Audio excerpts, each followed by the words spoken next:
Hello and welcome to a Pair of Dice Lost podcasting channel. My name is Brendan and I'll be your storyteller for the evening. On this episode, the boys deal with some car trouble and the girls go out to New Jersey to talk with a friend.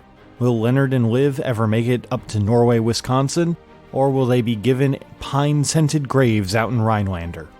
You'll have to listen to find out. This is Exalted vs. World of Darkness, Friendly Neighborhood Exalts, Episode 26, Cryptid Hunting.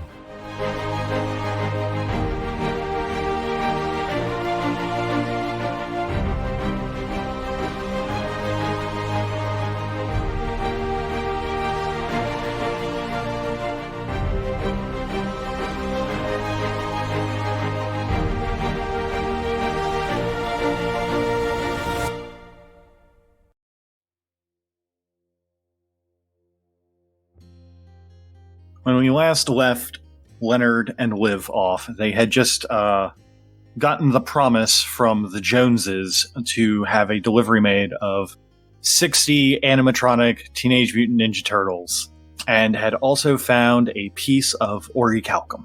With your goodbyes said, unless of course you needed to talk to your parents about anything else, Liv, you guys hit the road again and search for a mystical thing to help make Lenny his diclave.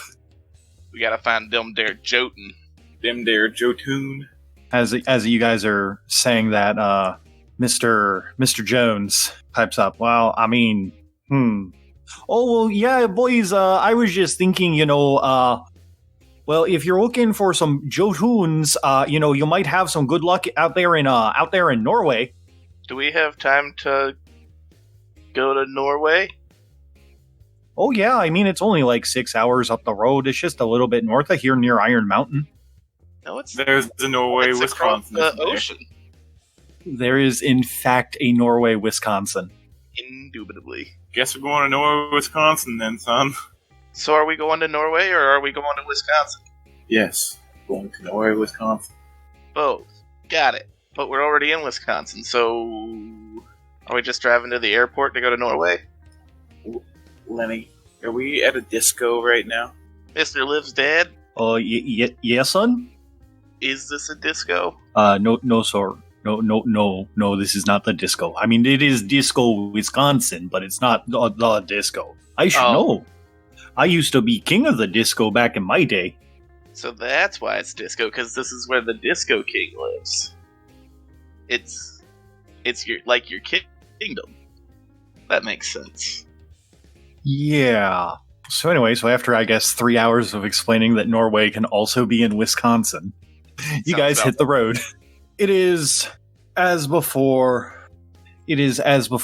a slow and kind of boring trip. You guys have to go. I'm not gonna fuss with the exact route that you guys take, but essentially, you guys end up going through. You guys, the scene kind of like fades out and then fades back in, and you guys are just exiting Tomahawk, Wisconsin. As you guys are doing this, the sun is high in the air when suddenly the radio bursts on, or had been on, but now starts switching stations, and you begin hearing the telltale sound of Eurobeat. Oh, it's time to start drifting. That cool thumping that gets your blood pumping and ready to go around corners at high speeds. Is this payback for all of the yeehaw lore we got in the other episode, Brendan? It's something like that. Yeah. As that you guys try to adjust the radio, or don't, whatever you do, a familiar Honda Civic drifts around a corner and begins to drive in the direction from Tomahawk towards Rhinelander, Wisconsin. Oh, Okay. hey, that's Mr. J and the gang. Well, just kind of like blinks a few times, tired and confused, and then keeps driving his car. I guess are they like running up on us or what? They basically drifted around behind you and then sped forward. What cool kids. I mean, I guess I just keep driving. They're doing none of my business. Okay, so you just keep driving. Another 15 minutes passes by, and the same thing happens to the radio. as the same car speeds by you all again and around a corner, only to disappear out of eyesight. Well, What do you think they're doing? Could you guys give me a perception and awareness check on this one? Oh, buddy. that's a botch. Get it out of the way early, I guess. Not a damn thing. All right. Lenny, you're fairly certain that that was definitely a different car, despite your own eidetic memory telling you that, no, that was the same license plate. My mind is telling me no. You guys approach the town of Rhinelander, intending to get through it as a wintry fog suddenly comes down. And you find that the snowy but workable roads of near Rhinelander, Wisconsin have suddenly turned icy and dangerous.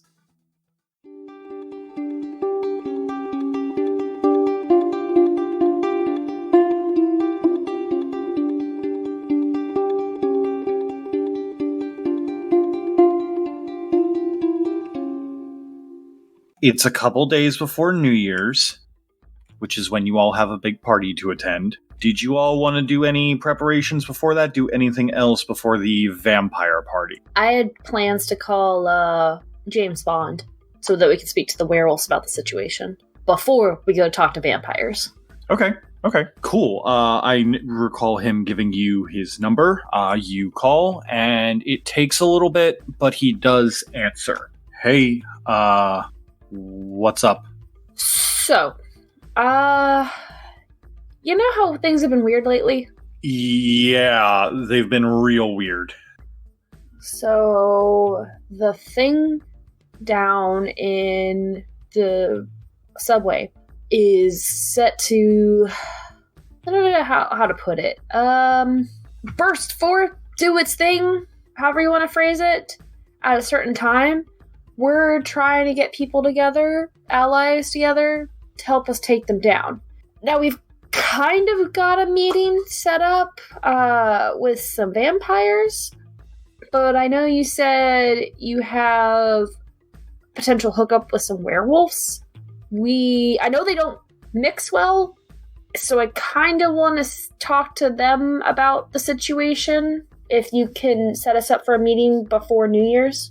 Yeah, I can certainly do that. Why? What's the deal with New Year's? We have a meeting with some vampires on New Year's that we can't really reschedule because fucking vampires. So we need to talk to the werewolves before we talk to the vampires, because I know they're not going to want to get along, but we need to know where the werewolves would be with vampires potentially being involved. Well, if y'all wanna come out to the Great Peace Meadows, it's not too far outside of New York. Yeah, I think we can do that. Do they have a preference on during the day, at night, anything like that? Oh, either works for them. They're not like they don't really change with the moon. Like, the moon's super important to them, but like they can just kind of do it whenever.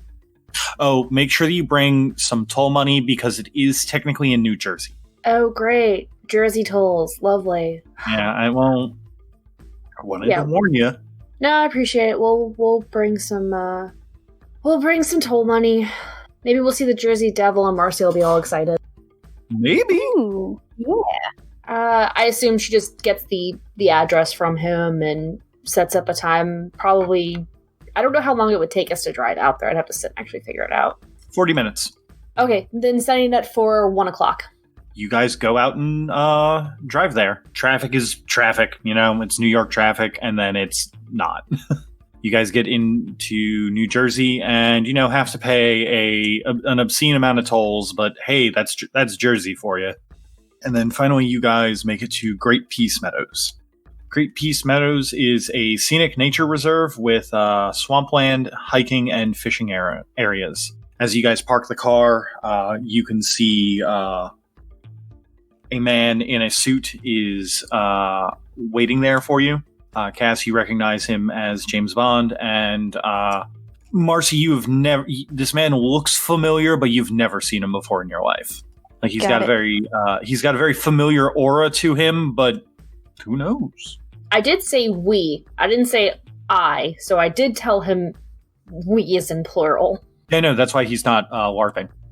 Yeah, I just wanted to make that very clear. Oh, okay. I'm out of character putting pieces together. I got it now. I didn't realize like who this was when you called him James Bond because I forgot that that's what his name was. That's fine. Sidereal magic working already. Hey, ladies. So you're here to meet I guess they call themselves like a crew or a pack or something. Whatever works best for them. I'm still getting the hang of it. This is my friend Marcy. Since you guys haven't really met. Nice to meet you, Marcy. I'm well, my code name is James Bond, but let's not worry about real names here. Marcy's gonna put her hand up and wave with a smile and hi, I'm Marcy. Also, if you don't want me to know or care about what your real name is, you should have just introduced yourself as James Bond. Like I said, still getting used to this. You guys have had a little bit more experience than me. We'll just leave it This at that. This whole time, Marcy's just got a polite, friendly smile. So, your associates. Yes, the pack. We're gonna go. So I'm not gonna be able to introduce you, but there is a guy named Hogan who can introduce you. He's a little bit up the way. He's a little bit more of a burly, woodsy kind of guy, and he kind of winks at Cass. Got it. All right. Like keep up the charade. Okay, we can go meet Hogan. Just up the way you said. Yeah, just up the way. He's my contact with the local pack. Okay, sounds good.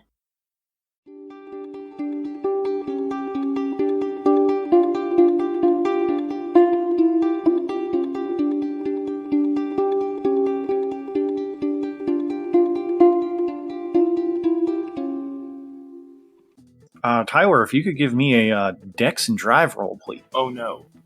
Please tell me somebody else has dots and drive besides me. I not only have dots and drive, I also have excellence in drive. You know, I could willpower this, but I don't think I'm gonna. Did everybody besides the one person who has an excuse to have a car? Hey, I failed. Oh boy! A sudden patch of black ice hits the tires, and your Wisconsin instincts that have been dulled by months in the big city don't take over. And you guys you guys basically crash into a small snowbank.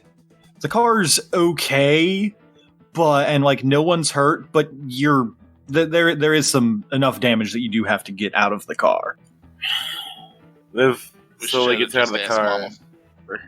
Goes to check to see how bad his car is dinged up.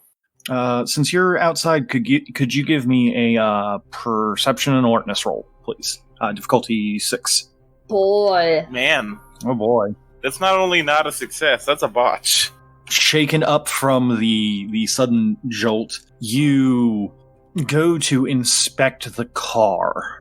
The hood appears to be damaged a little bit. It's going to take a little bit of finagling to get it open to just double check that everything's okay. And you are completely enamored with this task. This is the only thing that's on your mind. Really quick before things proceed to get out of hand, Cody, if you could make me a perception and alertness check at a difficulty of 8 since you are inside of the car. Heard. So, because I know how this is going, I'm gonna go ahead and use my excellence and double my dice pool. Double your dice pool for the alertness? Yeah. Oh, now it wants to roll okay. Damn. That's really good. Okay, 8 successes.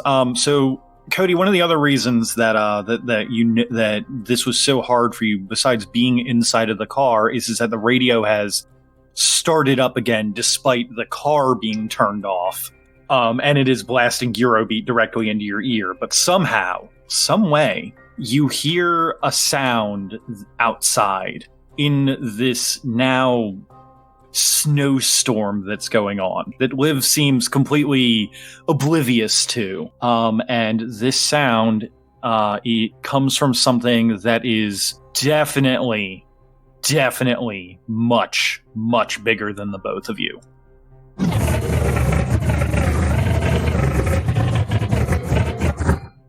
Hey, Liv? Lenny says as he's gonna step out of the car. I'm assuming I don't hear him because I'm distracted with mechanics that I know nothing about. Yep. Excellent.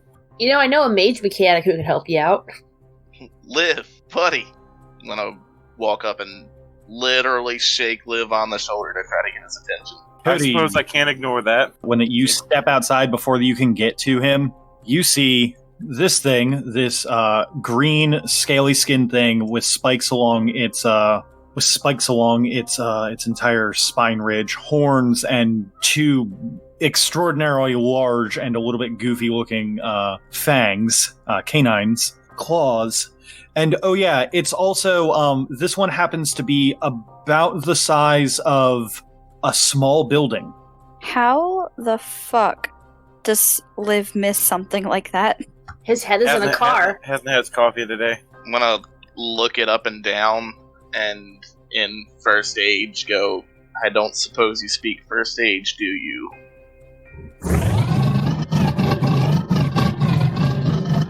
I take that as a no.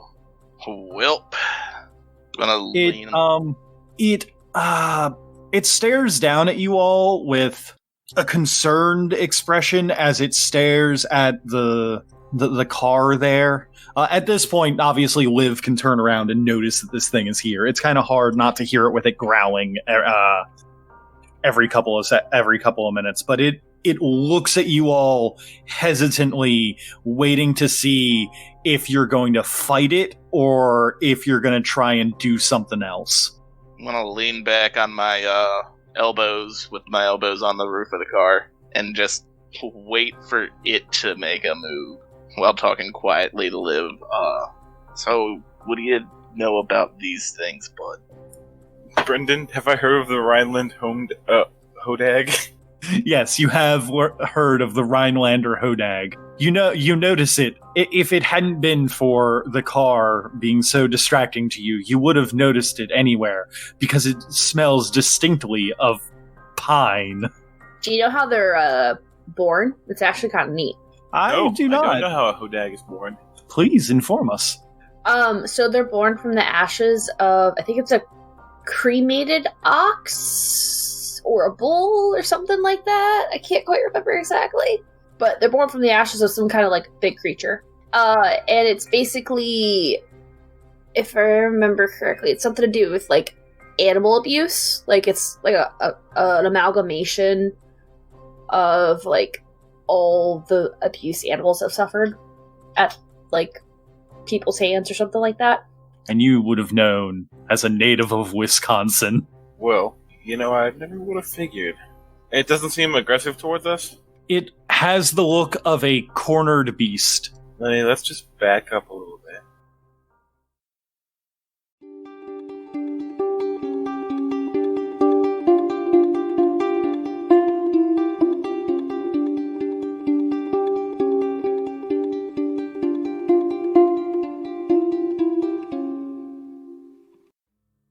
Marcy, you see James Bond disappear into the woods. You guys walk down the path for about 5 minutes, and then a burly lumberjack-looking fellow comes out wearing all flannel and having an axe over his shoulder. Cass, you see the same man except he has a stick. Yeah, or you see James Bond except he has a stick. I like that he doesn't even have a real axe. It's just a stick. I assume you're Hogan, yes? Yes, ma'am, that's me. I'm Hogan. I'm the local point of contact with the Gru tribe of New Jersey. Are you the ladies who have come to parley with the pack elders? Yes. Well, anyway, just follow me and I'll introduce you. And he leads forward with a swagger that Marcy can see, and that Cass knows is just kind of goofy. Cass is gonna just roll her eyes a little bit and smirk and keep going. So after about an hour's worth of walking off the trail, no less, you guys do come to a small campsite. Think like the camps at LARP. There's a couple small buildings, longhouses, that kind of thing set up. They have a lot of the amenities of normal life, minus really any radio signal or internet, so to speak. They're very much living off the grid and have like natural gas canisters everywhere for heat and all that kind of stuff. You can see that the campsite is fairly full of people. At a quick glance around, you can see at least 30 people, and most of them look like there might be like, I don't know, like 5 or 6 actual families here. Is that the exact number? Because I have lightning calculator, so I'm good with numbers. That you can see, yes.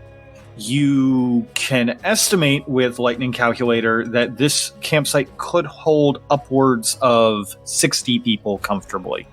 It takes you guys a moment, but eventually Hogan sits you all down on one side of a bonfire or a bonfire pit that has not started yet. Across from you is sitting an elderly man who looks to be of some kind of Mediterranean descent.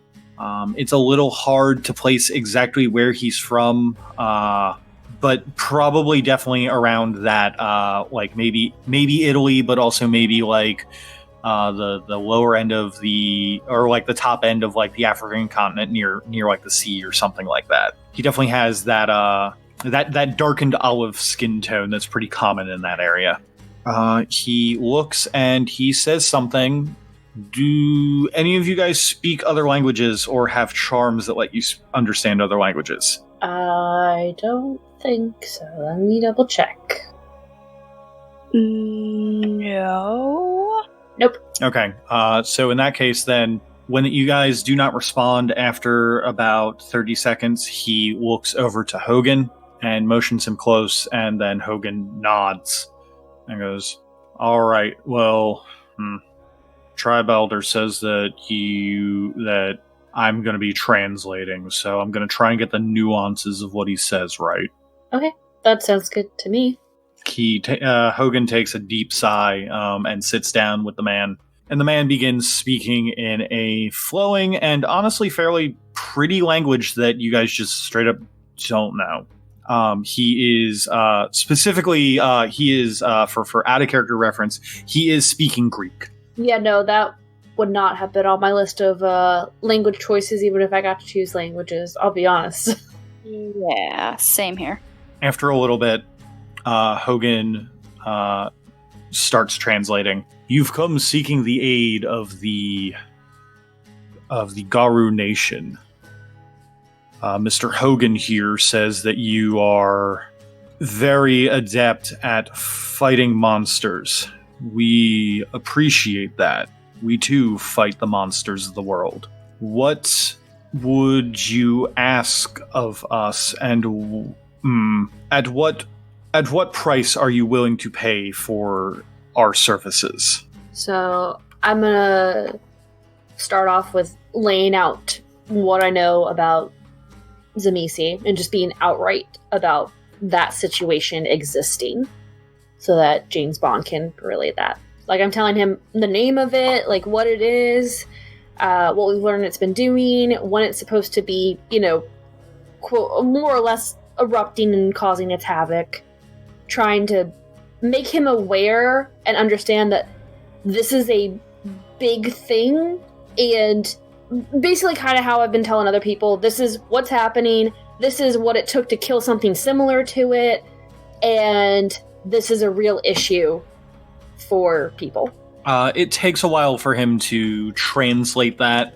You can tell that Hogan is having a little bit of issue translating some of the words, but eventually he does finish, and it takes the Tribe Elder a moment to think on it.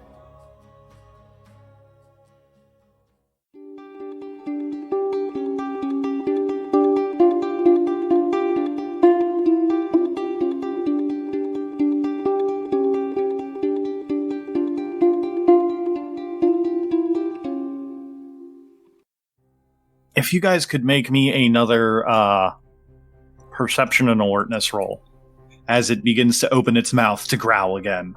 Wait a second. Can I roll a charisma and animal? That's better. That's 4 successes, not -1. Did you say a charisma and animal kin? I mean, I'm down. I'm down for whatever you're going to do, Cody. But I want to see the perception rolls first. Yeah, and it's perception and awareness. Alertness. Alertness. It has a family. It's protecting its family, guys. Clearly. There's more of them. No, there's just something stuck in its tooth and it really needs help getting it out. That would make sense. That would be so precious. I hope that's 4. Okay, so with all, actually, since both of you got the same amount of successes, you both notice it as it opens its mouth to growl at you all again menacingly. And this thing has a large fucking mouth. Like I said, it's the size of a small building. You faintly hear the sound of the distinct sound of a car horn coming from inside of the creature. As if it ate a Honda Civic. Maybe. All right, so want to slowly approach it like you would a big dog, with my hand out, non-confrontationally, slowly letting it get a good whiff of me, and go to pet the big fella. There. Easy does it. We're not here to hurt you. We just want to get out of your way. You doing all right? Make me that charisma and animal handling, or animal kin. Okay, 3 successes. It looks to you confused, not understanding why that you're not running away from it. Takes a moment to sniff your hand, and then it rears up and pats where its stomach should be if it had normal biology. And it looks like it makes a motion as if it's in pain. I don't suppose I could Heimlich a Honda Civic out of a Hodag, could I? You know, Or maybe make a medicine roll for a Hodag. I mean, I'm down to clown. Which you guys want to do? I think the medicine roll from Liv would probably be safer than me putting its stomach in a clench and accidentally, Heimliching it in half. I'm gonna slowly, walk up to the thing with my hands up, non-aggressively, and see what it does. It stares at you, but it definitely doesn't seem as... You're both terrifying in your own right, but Lenny's the person who would punch that thing into, the next continent. That's true. It allows you to approach. I'm the predator of the prey that is hiding. Alright, and I guess I slowly, see if I can do some medicine to see why its little tummy is upset. Okay, go ahead and roll it. Will my medicine roll be cursed again? Nope. No, it won't. All right, so with 6 successes, as that you go up and feel around the thing, you can feel a distinct obstruction that definitely feels like 4 tires and an entire drivetrain shaft, and maybe the rest of a car. It has a tummy ache. Lenny, he has a car in his stomach. You don't by chance have any emergency tow cable in the back of the Pinto, do you, Liv? No. What kind of Midwesterner are you? A Midwesterner with a Pinto. I'm trying to think of the best way to do this. So, based on its anatomy... Alright, Cody, bear with me here. This is going to be kind of stupid, but I think it'll work. I'm going to go... We need to pull that car out of him. So, Brendan, okay, big dumb time. I can't, surgically evacuate a car out of this thing, but a car can exist undestroyed in its stomach without being, tampered with. So, theoretically, if I reach down its throat and grab the car, then it could pull me and the car out, right? Yeah, sure. I'm glad we're on the same wavelength. Me too. Let's do that. Oh, man. Okay. I've got another idea. You know who's got a ghost dog that Liv can touch? We can add one to the daisy chain. Oh, yeah, that's true. I don't know. Simple Man Freebird might scare him. Yeah, you prob's right. Okay, so first I'm going to need you guys to make me an animal, basically an animal handling roll. That charisma and animal kin again, because this is going beyond.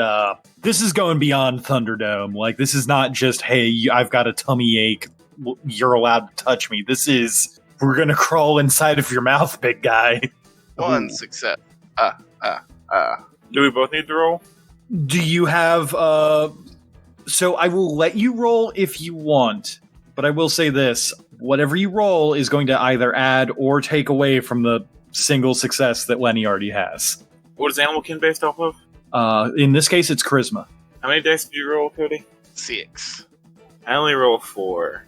If we're succeeding right now, then I'll just leave it be. You guys do technically have a success, but it is like a success like in name alone. It's like a fail forward success. You know what? I'll spend a willpower and then roll it. So it's at least 2. Okay. Aha, 3. Oh.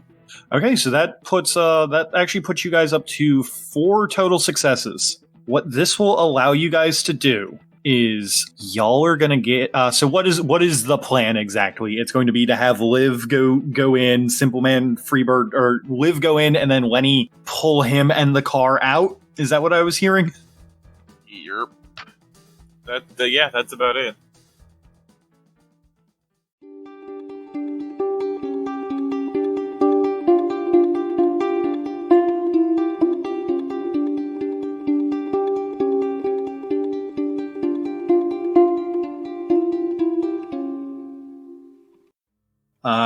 You all do notice this at this point that the man is what looks like not blind, but he definitely has like cataracts on the eyes. He's definitely what you would think of when you think of an old man. But despite that, he has the build of someone who looks like that they have and are still capable of heavy manual labor. Finally, he begins speaking again in Greek, and Hogan begins translating. You have a lot of knowledge about the Night Society and the people of the Worm, the Tainted Ones, the Leeches. Either you're a plant from them to try and infiltrate our cairn and steal our knowledge, or you're just that good at your job. Given the current situations with the red star hanging in the sky and coming ever closer, I will choose to put my trust in hope, and it being the second that you all are extraordinarily talented. Information is where my expertise is. That and some combat. You have come and explained the situation. There is a great beast that will be needed to be taken out. The Garu Nation would love to take part in this way, in this combat. It is our way of life to combat the worm at every instance. When I'm talking, I kind of look back, or when Cass is talking, she looks back and forth between James and the gentleman, basically, so it's not try not to be rude. She's gonna look and say, in case we have not been introduced by Hogan here, my name is Cassandra. May I have a name to call you by? He thinks about it for a moment, speaks something in Greek, and then Hogan translates. I will. So Hogan begins to speak again. He says his name, and then Hogan thinks about it, and you can see he's kind of hesitant about saying it. But finally, he replies, and it's with more words than this man just said. And he says, I've been, allow me to interject a little bit. I've been with these people for a couple months now. And if I'm going to be honest, sometimes they place a little bit more weight on names and things like that. So sometimes they go by titles. The tribal elder here has inherited an ancient title from his time in battle. Something that was passed down, he said, directly from the goddess of the moon herself. The tribal elder is known in combat as Surging Claws of Victory. Brendan. Why are you like this? Why am I not like this? Now, did you say jaw or claws? I said claws. Okay, I wanted to make sure that there was the difference. God damn it. Welcome to my world, Britt. Listen, I'm finally understanding all the references. At least I'm not just making JoJo references at you all anymore. It's not quite Sergey, because it's not Jaw.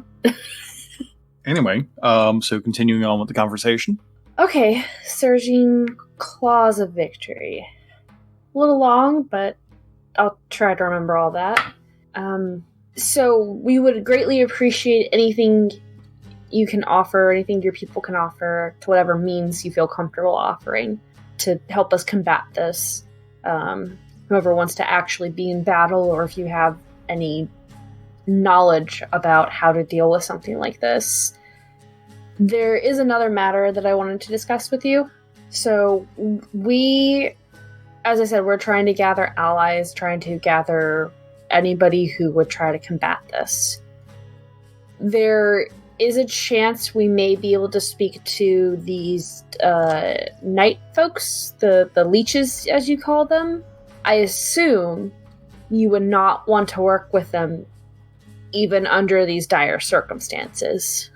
Is that correct? Hogan does not need to translate this, as the man basically screams no. That's what I figured. And the entire tribe that was at one point just kind of milling about now has all of their attention on you.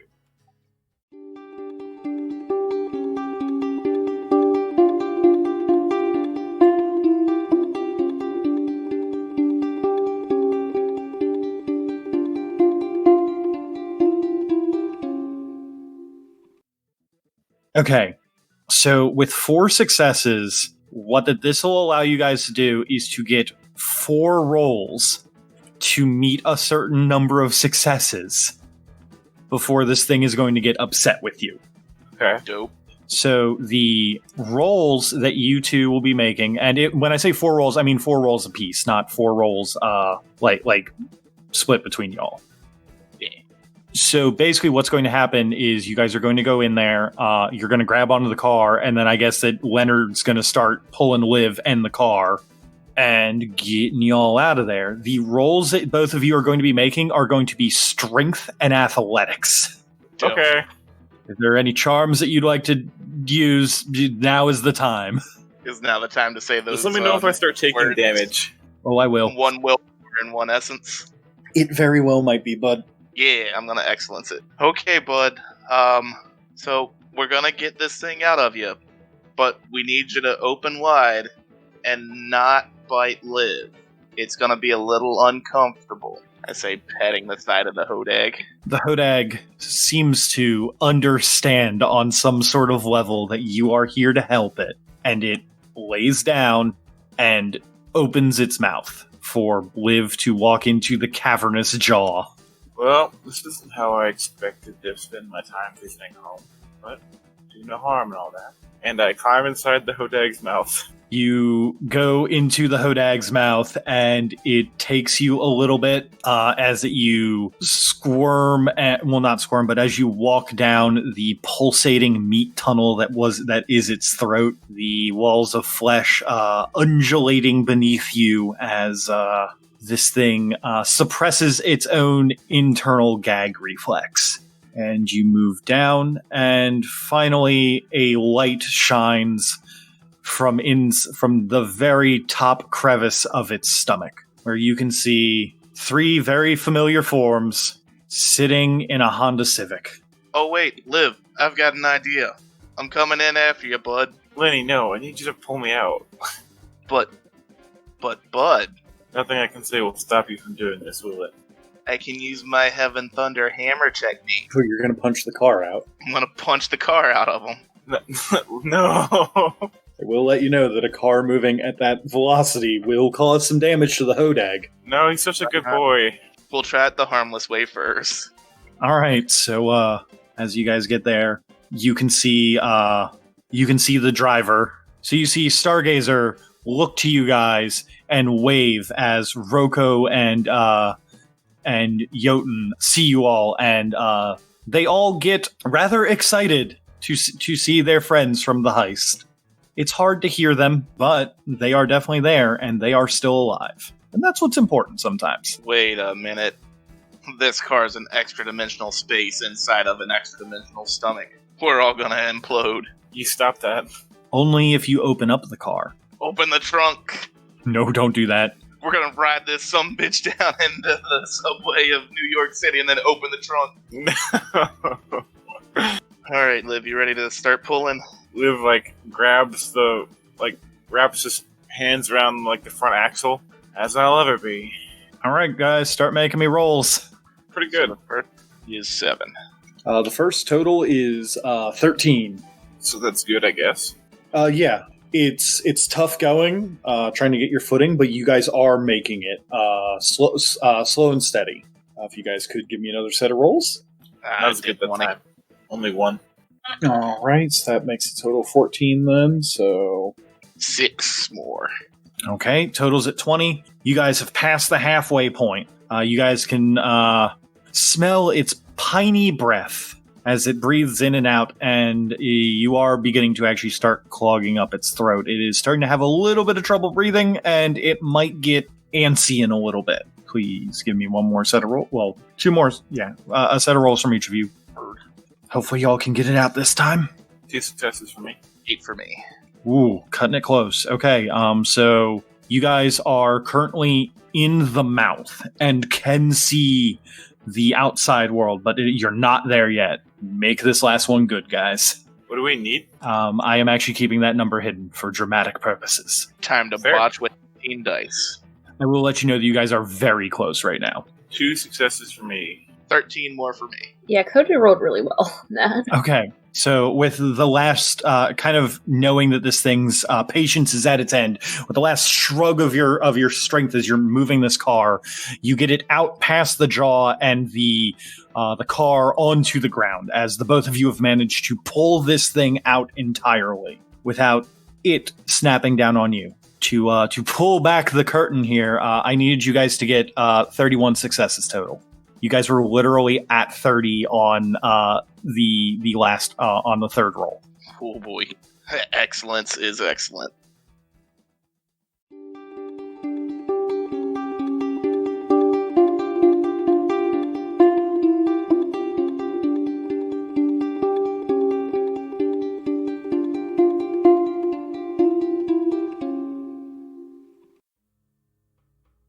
Marcy's gonna lean over to Cass and just whisper quietly and just say, "This is awkward now." I'm not even gonna whisper back. It's something I rather ask. I assumed, but I rather bring it up to you and make sure that your feelings are known on the situation than not. Hogan translates, and eventually he begins to respond again. It has been many times since our people have tried to work with the leeches in times of dire need, but we've been burned many times. We'll not be burned again by their foul treachery. That's entirely fair. Once burned, twice shy. So we will, if we are able to establish a meeting with them, we will just gather information on how to defeat this. We will not have them involved in fighting this entity. Then, which day do you plan on needing the help of the tribe?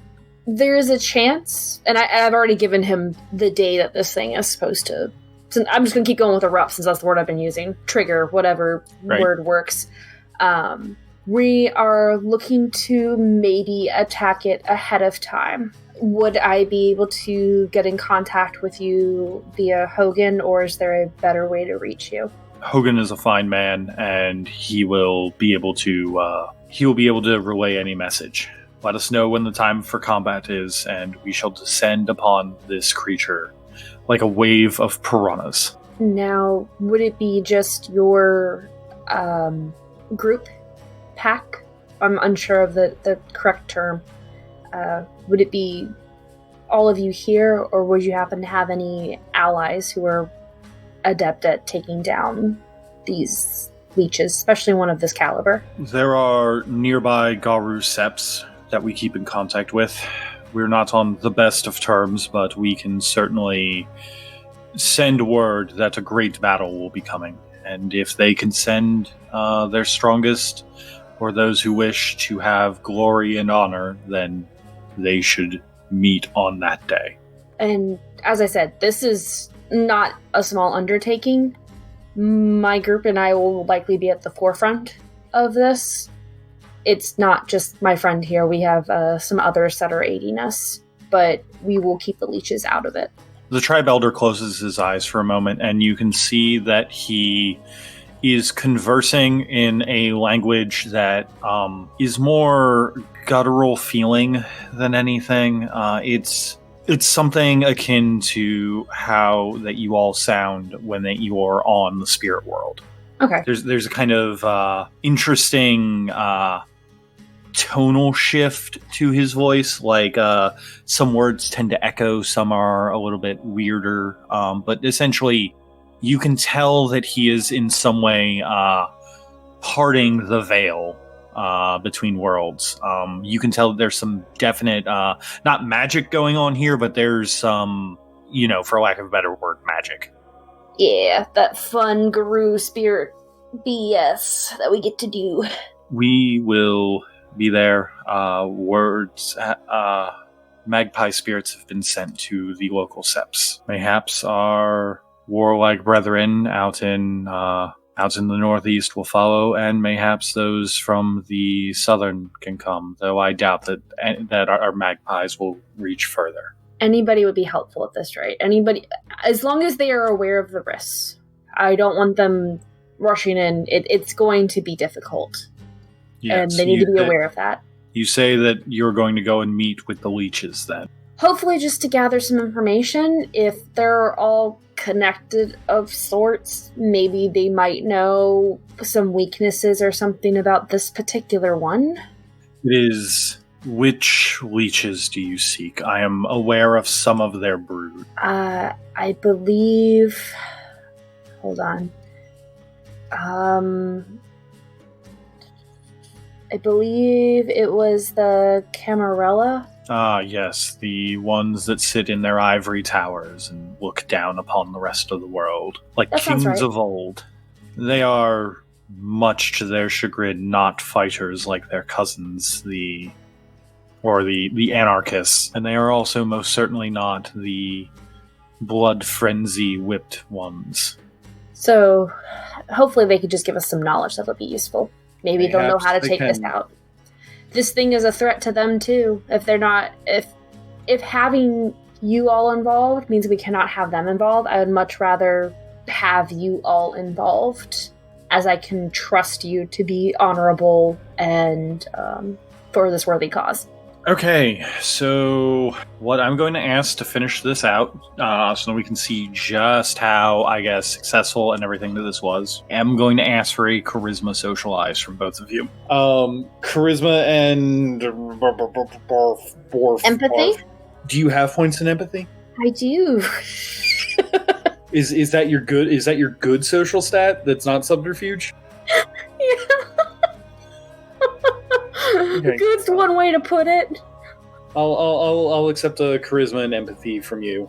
Is there anything I could do to buff this? Well, there are excellencies that you could have picked up at some point. Not for any of this. My excellencies would have had been pinpoint precise for this, because nothing I have is for my classes related to this. Mine is subterfuge. Is mine. Right. I mean, since we did all the roleplay, I'm technically counting it as a stunt, so, I'm not increasing the difficulty despite the fact that you literally have to have a translator to do it. I mean, he understood me pretty damn well when I mentioned leeches and working together with them. What was the difficulty? 6? 6, yeah. 4 successes on 3 dice. Holy shit. To note, I have 2 in charisma and 1 in empathy. That's it. Better than Liv trying to drive. I mean, I have a dot in drive and then 5 dots in dex, so that would have been 6 dice for me. Yeah. How many did you guys have for driving? Well, if I was driving, I would have had we got 2 in drive and 3 in dex. So I would have had 5. But Liv had 1. Well, I'll have a car then. You wanted the Pinto. I'm sure my dad's got a Ferrari we could have stolen. Empathy, expression, intimidation, leadership, and performance are all my cast specialties. What's the highest one? Not intimidation. We're not trying to intimidate them. Empathy, expression are both at 2 dots. Pick one of those. I did empathy and charisma. Okay, so... And then you can also, if you wanted to, if you have the excellency for it, you can also excellency it to either double it or with an essence and a willpower, or just add 3 dice with a single essence. I do have an excellent. Because if you think about it, we're not going to the party the same day, so you'll get your stuff back. Yeah, Yep, did we exactly. get our stuff back from the Peter thing? Yes, you did. Perfect. I will spend 1 essence to add 3, right? Or no, is that the double? 1 essence adds 3. An essence and a willpower doubles it. Alright, so I add 1 essence to add 3. I don't know how solars work in this system. I'm gonna do expression, since she did empathy. Sounds good. That's 4 successes. Hey, you tied me on 3 times the dice. Sometimes it happens. Okay, so with a total of 8 successes between the both of you, and since you role played through that whole thing, I basically, you don't have the difficulty wasn't upped. Basically, was the stunt that got. Because you guys did that, there will be some pretty big shifts in the werewolves that show up during the final battle. Like, you guys might get some really cool stuff that's going to show up. Sweet. So, they let you out, and as you're leaving, Hogan speaks with you on the walk back, and he just kind of goes, "Well, listen, if you are going to go and talk to the vampires, you're going to want to make sure to, everything. Make sure to tell them to get out of New York when you do plan on doing it, because I've dealt with some of this kind of stuff before, and I'll be honest, a vampire eating another vampire is actually worse than a vampire eating a human. They actually power themselves up." So basically, find some way, whether it's through threat of you're going to actually die. I don't care how powerful you are. This thing is more powerful than you.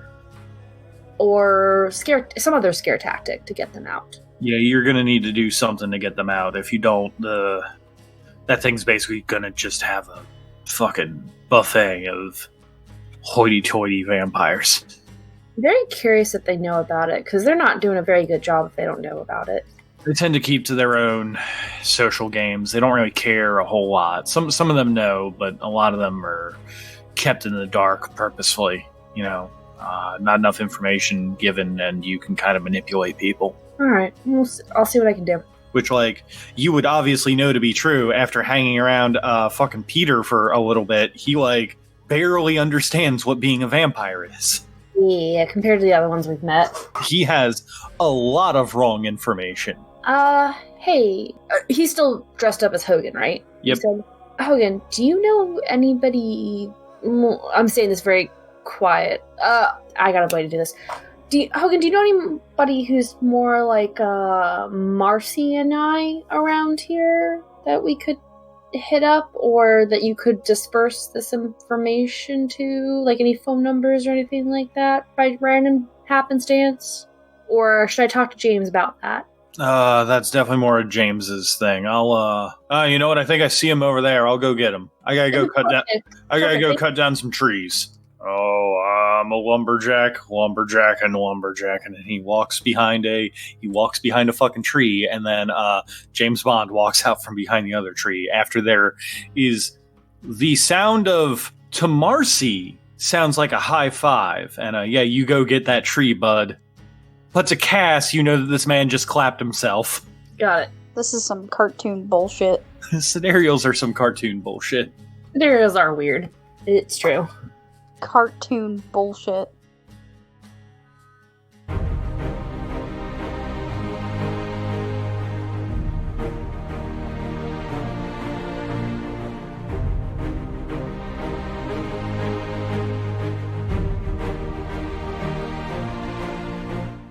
Thank you all so much for taking the time to enjoy our show. If you liked what you heard, give us a follow on your podcatcher of choice, and leave a like, comment, or even review if you can. Any and all feedback is, as always, appreciated. If you'd like to see what we're doing, whether it's tabletop RPG ideas or live tweeting games as they're run, you can follow us on Twitter at A Pair of Dice Lost. And if you had any questions, you could send them into apairofdicelost@gmail.com. The theme song for this season is Epic Blockbuster 2 by Raphael Crux, and other music in this episode was provided by Kevin MacLeod, Raphael Crux, Alexander Nakarada, Komiku, and Brian Boyko. Thank you again for listening, and remember, I saw that cool thing you did, so have some stunt dice.